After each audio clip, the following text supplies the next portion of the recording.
见你，你还未老，我还未婚。OK。প্রেমের টানে সুদূর চীন থেকে রাজবাড়িতে এসেছেন এক চীনা যুবক।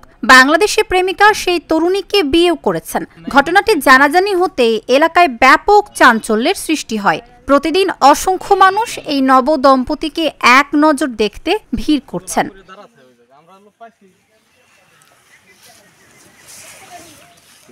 এক বছর আগে চীনের জনপ্রিয় সোশ্যাল মিডিয়া ও ই-কমার্স প্ল্যাটফর্ম লিটল রেড বুকে রাজবাড়ির ২১ বছর বয়সী তরুণী মোসাম্মদ রুমা খাতুনের সঙ্গে পরিচয় হয় চীনের ৪৬ বছর বয়সী ঝং কেজুনের। পরে দুজনের মধ্যে প্রেমের সম্পর্ক গড়ে ওঠে।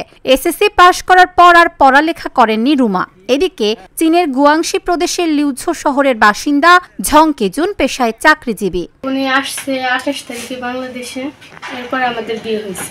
দুজনের সম্পর্ককে নতুন মাত্রা দিতে চীন থেকে বাংলাদেশে এসেছেন কেজুন।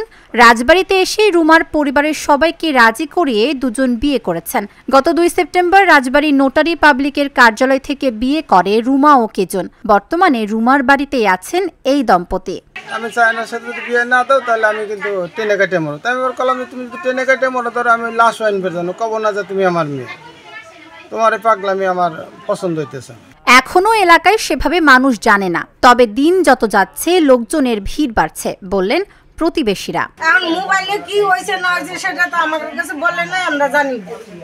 আর মেয়ের সাথে যোগাযোগ করে আনছে, আমরা বাংলাদেশে যখন আসছে এখন আমরা এই ২ দিন ৩ দিন থাকার পরে শুনলাম বিয়ে পড়ার নিয়ে আগে যোগাযোগ করে নাই, অন্য জায়গায় রাখি ওখানে কঠিন নিয়ে বিয়ে পড়াইছে। বিয়ে পড়াই যে এখন জামাই মেয়ে ঘুরতেছে ফিরতেছে। প্রেম তার কাটার দূরত্ব মানে না, প্রেম কোনো বয়স মানে না। তারই জলজ্যান্ত উদাহরণ রুমা ও কেজুনের প্রেম ও পরিণয়।